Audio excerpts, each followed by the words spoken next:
자, 오늘은 고대가요를 해드릴 건데, 고대가요 중에서 이제 공무도화가라는 작품, 여기 있습니다. 네, 공무도화가, 그 다음에 구지가, 황조가 이런 작품들이 중요한 겁니다. 고대가요는 여러분 뭐냐면은, 삼국시대 이전의 노래를 얘기하는 거예요. 그래서 고구려 백제 신라, 삼국시대죠? 그 이전의 노래인데, 원래 여러분 시하고 소설에서 시가 훨씬 더 먼저 나온 겁니다. 그러니까 시는요, 그냥 노래의 가사라고 생각하시면 돼요.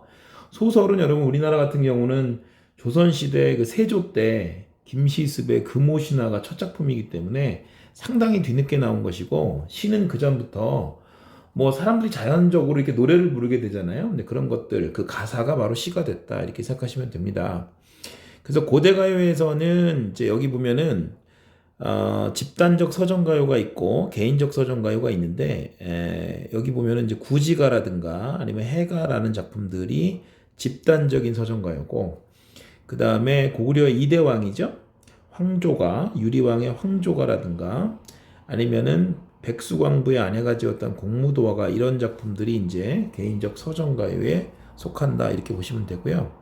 여기 있는 정읍사 같은 경우에는 요거는 정읍이 지금 여러분 전라북도에 있습니다. 전라북도는 예전에 삼국시대에는 백제였죠. 그래서 요거를 백제가요로 분류를 하는데 유일합니다. 백제가요로는 유일하다. 오케이. 그다음에 이제 해가는 구지가의 뭔가 좀 아류작 같은 건데, 요거는 내용을 구지가와 같이 이렇게 연결시켜서 보시면 되겠습니다. 자, 이제 가볼까요? 자, 우선은 이제 공무도화가 보겠습니다. 공무도화가는 여러분, 공이라고 하는 것이 뭐냐면은 공은 남편을 뜻합니다. 남편. 그렇죠? 원래 공이라고 하는 것이 이제 뭐 여러 가지 의미가 있을 수 있는데, 여기서는 남편 의미고요. 그죠? 네, 무하라는 거는 여러분 뭐냐면은 금지죠. 네. 뭐 하지 마세요 이런 얘기입니다. 도하 같은 경우는 뭐죠? 도하는 강을 건너다 이런 뜻입니다. 그러니까 공무도화는 님이여, 남을 이제 남편을 님으로 부르는 건데, 님이여 하지 마세요. 도화, 강을 건너지 마세요. 그러는 노래다 이렇게 생각하시면 됩니다. 예전에 이런 노래들이 여러분 제목을 따로 지었을까요? 그렇지 않습니다. 그래서 그냥 노래를 부른 건데, 노래의 제목이 특별히 없다 그러면 그냥 첫 구절을 갖다가 보통 제목으로 삼는 경우가 있습니다. 그런 경우가 대부분이죠.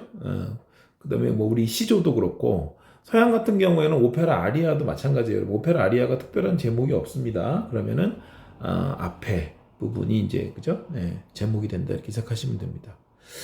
자, 이거는 보통 이제 한역가라고 하는데, 한역가라는 게 뭐냐면 한문으로 번역했다 이런 뜻입니다. 그래서 원래 이제 이렇게 노래를 불렀겠죠. 사람들이 어떤 소리를 내서 노래를 불렀는데, 그 당시에는 여러분 문자도 없었을 것이고, 그러니까 어떡합니까? 유일한 문자라는 게 한자, 우리가 한자 문화권에 있으니까 한문으로 번역해서 한역가인데, 그거를 다시 지금 여러분들한테 이제 출제하거나 그럴 때는 뭘로 낸다? 번역해 갖고 낸다 이렇게 생각하시면 됩니다. 그래서 여기 지금 이제 요게 네 글자씩 사구로 돼 있죠. 네. 사구라는 건 여러분 사행, 네 줄짜리라는 겁니다. 그래서 읽어볼게요. 공무도화 님이여 물을 건너지 마세요.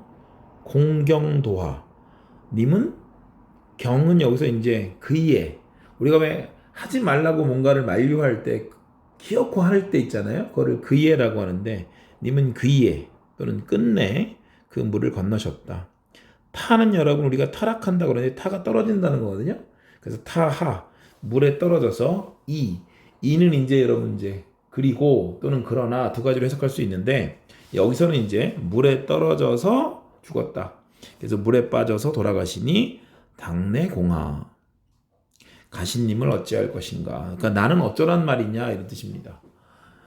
자, 그래서 이거 간단한 사실은 작품인데, 첫 번째는 여러분 뭐냐면은 이마, 남편이죠. 그 물을 건너지 마오. 그래서 화자가 아무래도 이제 아내죠, 아내. 여기 지금 글 쓰니까 아내로, 사실 이거는 여러분 확실하다기보다는 추정하는 거예요.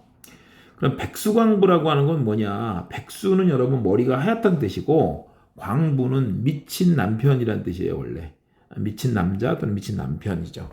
여기 배경설화가 있습니다. 네.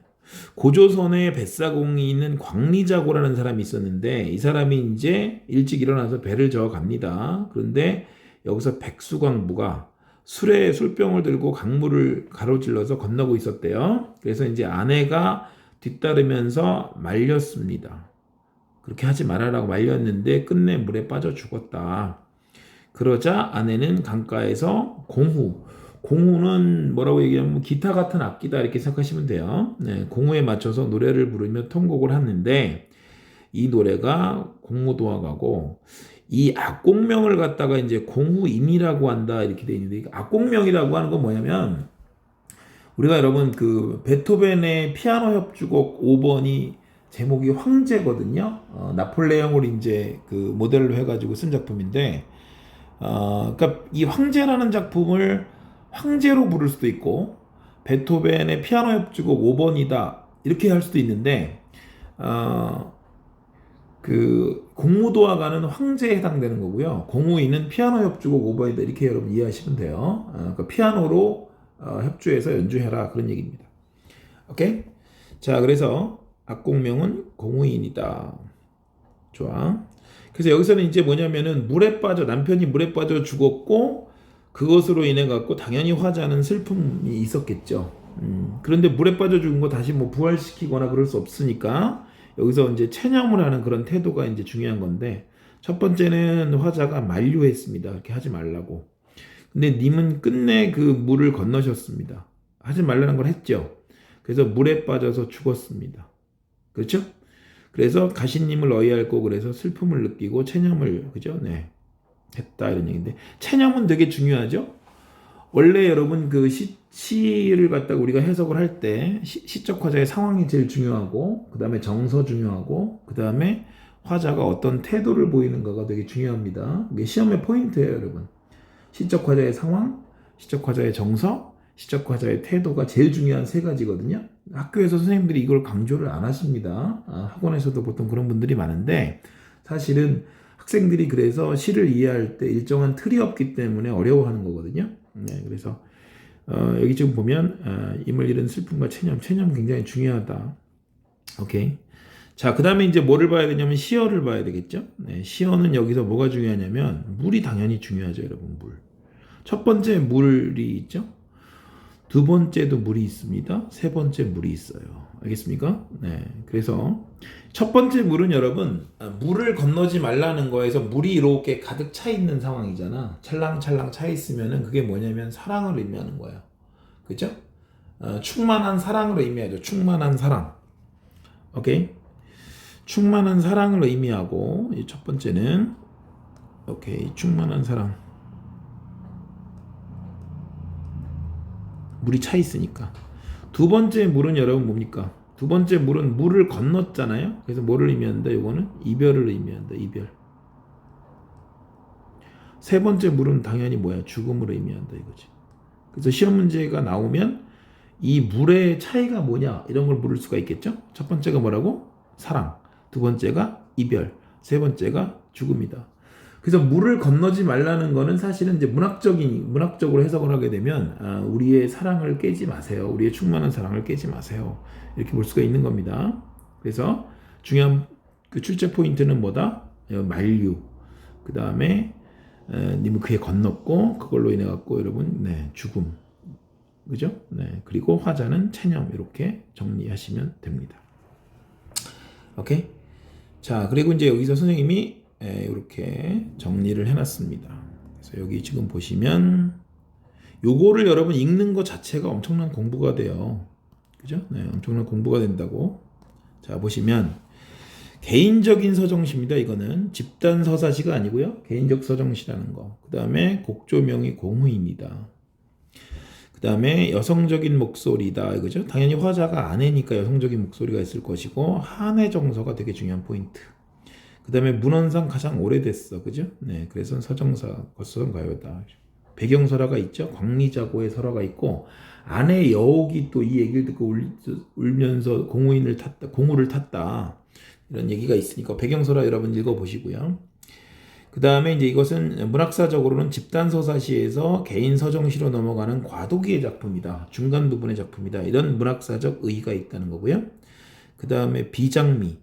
미의식이 여러분 네 가지가 있습니다. 그죠? 네, 비장미도 있고, 숭고미도 있고, 그 다음에 우아미도 있고, 그 다음에 골개미 이런 게 있는데, 여기서 비장미는 슬플 때 쓰는 거죠. 슬프지만 장하다 이런 때 얘기해요. 그죠? 비장미. 슬픔입니다. 그 다음에 배경설화를 고려할 때 이거는 사랑하는 사람 남편과의 이별의 상황에 놓여 있는 게 제일 중요한 거죠. 상황. 그 다음에 물은 충만한 사랑. 그 다음에 만류가 있고요. 그 다음에 이별이 있고요. 두 번째 이행의 물은. 끝내 화자가 임의 행동이 화자에 대해서 배치된다는 게 뭐야? 반대된다는 얘기죠. 그래서 화자의 심리적 충격이 있다 그런 얘기고요. 네. 그 다음에 생명의 물이 임의 죽음을 의미한다. 그랬고요. 사행의 화자의 태도는 체념과 탄식이다. 됐습니까? 네. 그래서 이 부분이 제일 중요한 거고, 표현도 중요한데 자신의 감정을 어떻게 직설적으로 표현했다는 게 특징입니다. 그 다음에 시상전개 방식은 심리적 추이, 심리적인 이제 변화가 있는데 안타까움을 느끼고 남편이 죽었으니까. 그 다음에 체념으로 심리가 변한다. 그 다음에 한역시라는 거 뭐라고? 우리말로 이제 노래를 불렀을 텐데 그거를 한문으로 번역한 것이다. 이렇게 보시면 되겠습니다. 됐죠? 네, 충분했습니다. 네, 고전시가 공무도화가에 대해서 공부했습니다.